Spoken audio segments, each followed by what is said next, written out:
Glasgow Cathedral. Somebody tell me what a cathedral is. You know what the word cathedral means? A chair place, okay? Cathedra, okay? Chair. It is not an architectural term. We think of a cathedral as a great big church, stone church like this. But a cathedral actually was the seat or chair of a bishop or an archbishop, as the case may be. And so calling this Glasgow Cathedral is actually problematic today, and I'll explain a little bit more about that in a moment. But let's go back to some early history of this place as a place of worship. It goes back to about AD 550 in Britain. The first church on this site was a wooden structure in the Celtic church. In fact, St. Columba, if you know something about Scottish church history, St. Columba was the founder of the Celtic church in Scotland. And he came from Ireland. He'd been from the Patrick school of Christianity that was, by that time, completely disconnected from Rome, had no connection to Rome. And the Celtic church was independent. The Celtic church didn't have bishops at all. But St. Mungo was the founding patron, as it were, of the church here in AD about 550. St. Columba actually visited that church. By about the early 12th century, there was a stone church on this site. It's believed that St. Mungo is buried here in the lower part of things over here. But that was destroyed by fire, and stone churches do burn. They go up like an inferno, and they kind of explode from the heat and pressure.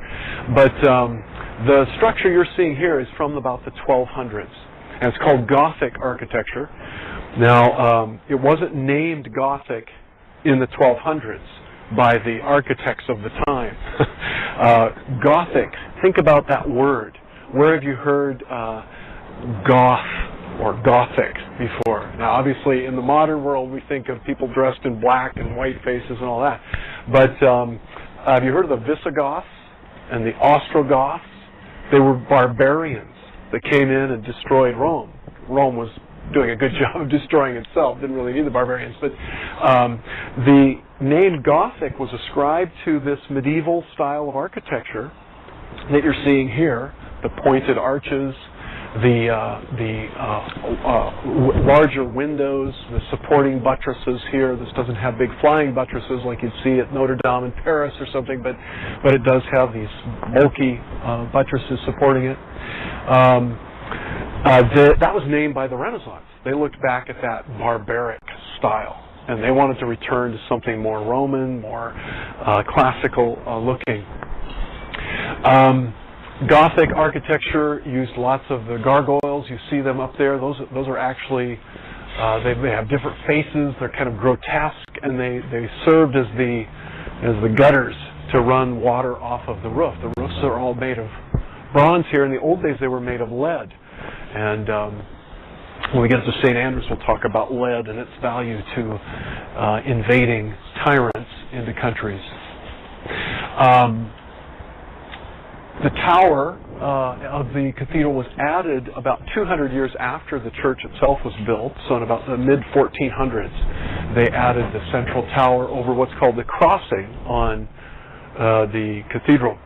Now, you see that the church is actually laid out like a cross. If you looked at it from the air, and we're going to hike up the necropolis there. It's not exactly from the air, but we'll be able to see it a little bit higher.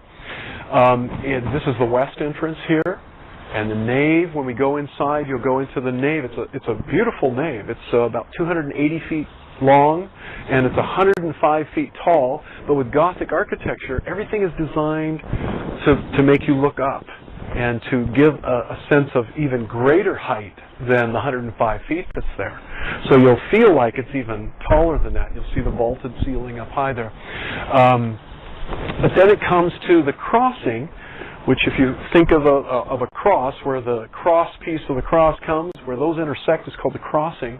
That's where that tower is sitting over the top of the crossing. And then you have the east end of the cathedral looking this way, so if west is behind me and east is this way, then which way is north and which way is south? The north transept would be on the other side of the cathedral building, and this is the south transept of the cathedral. So as you go in, think about it being a cross. And we'll go down into the crypt. There's a couple of things I want you to see when we go inside here, particularly a Covenanter monument that we'll see. Let's see if I want to say anything more about that right now. I think what we're going to do before we go into the cathedral, because I'm going to have you go spend some time on your own in there. I'll take you to the central place I want you to see, and then you'll be able to meander around, and we'll meet back at a designated time after that. So before we go in, and since we have nice weather right at the moment, we're going to go out right over here and walk along that grading there, up the hill, and we can't quite see it through the trees here, but there's that's called a necropolis. Does anybody know what a necropolis is? City of the dead. Yeah, necropolis, the city of the dead, and that's a large cemetery, lots of monuments up there, and there's a central monument I want you to see when we go up there. So let's turn around and we'll go right straight. Yeah. Yeah. It looks like there were statues maybe in these. That's right. That's a very, very good question. These niches that you see up there that are empty, I don't want to get started on this too much right now. I'll spend a lot of time on it, but I will be very brief right now. In the Protestant Reformation, we're going to go up and see a monument to Knox up here. Knox looked at the medieval church and he saw idolatry. And he was right. There was a great deal of idolatry. He didn't want anything to come between the sinner and Jesus Christ. Anything that came between the sinner and Jesus Christ was an idol. And he wanted that idol smashed. He wanted it out of there. Just like the prophets in the Old Testament. They would tear down the high places.